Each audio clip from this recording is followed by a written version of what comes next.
तुमने एक वरदराज नाम के लड़के की कहानी सुनी थी? वरदराज महामूर्ख था।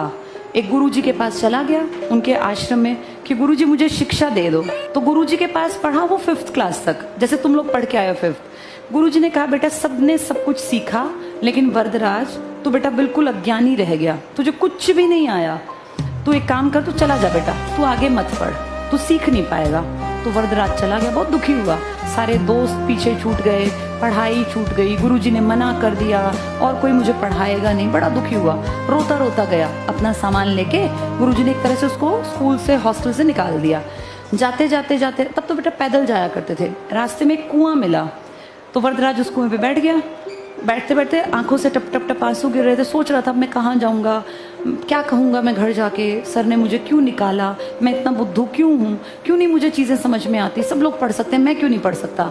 वरदराज बहुत दुखी था, बहुत परेशान था, क्योंकि इमोशंस तो सबके अंदर होते हैं, दुख सबको होता है। तो बैठे बैठे वहाँ उसकी नज़र गई, जो कुएं की मुंडेर थी उसके पास, जहाँ रस्सी से पानी निकालते थे, जहाँ रोज रस्सी से पानी निकलता था, वहाँ का पत्थर थोड़ा सा घिसा हुआ था, अच्छा कटा हुआ था। तो वरदराज ने सोचा ये इतना टाइट पत्थर जो कि आदमी के अगर सर पे मार दे तो मर जाए, ये पत्थर कैसे घिस गया।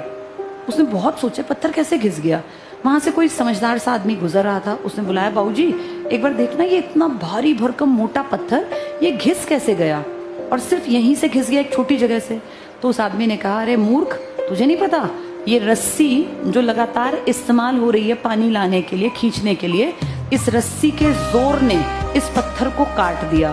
तो वरदराज ने कहा सर ये रस्सी तो बहुत हल्की है, तो नारियल के उस धागों से बनी है। नारियल देखा है, कच्चा नारियल, उसके ऊपर देखे वो जब हम कन्या जमाते हैं अपने घर पे तो नारियल नहीं रखती मम्मा, वो जो होते हैं ना उसके उसको बोलते हैं कॉयर, उसकी रस्सी एक पत्थर को कैसे काट गई। तो उस आदमी ने कहा कि लगातार लगातार लगातार, बेशक रस्सी कमजोर है, वो जिस फाइबर से बनी है कमजोर है, लेकिन इस मोटे पत्थर पे लगातार जब वो रस्सी घिसती रही घिसती रही घिसती रही तो ये पत्थर काटने की क्षमता उसमें पैदा हो गई।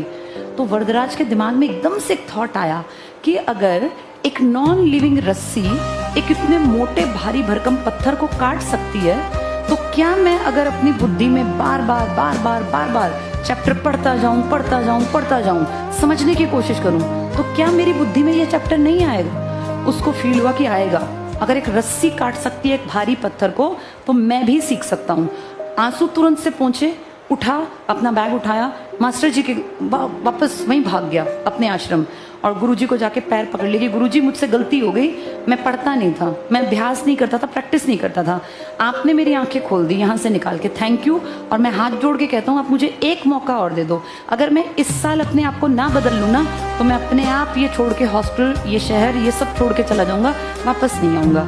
गुरुजी को फील हुआ कि भैया कोई भी कभी भी बदल सकता है, ठीक है बेटा मैं तो खुश हूँ कि तू पढ़ ले। गुरुजी ने उसको आश्रम में रख लिया। 1 साल इतनी मेहनत की वरदराज ने कि वो क्लास में फर्स्ट आया। कहाँ तो वो फेल हुआ था, कहाँ वो फर्स्ट आया। इस कहानी से क्या शिक्षा मिलती है, मैंने ये 5th में पढ़ी थी कहानी, कि अगर एक काम को लगातार लगातार लगातार लगातार हम करते जाएंगे तो हम उसमें परफेक्ट हो जाएंगे, चाहे हम कितने ही बुद्धू हों।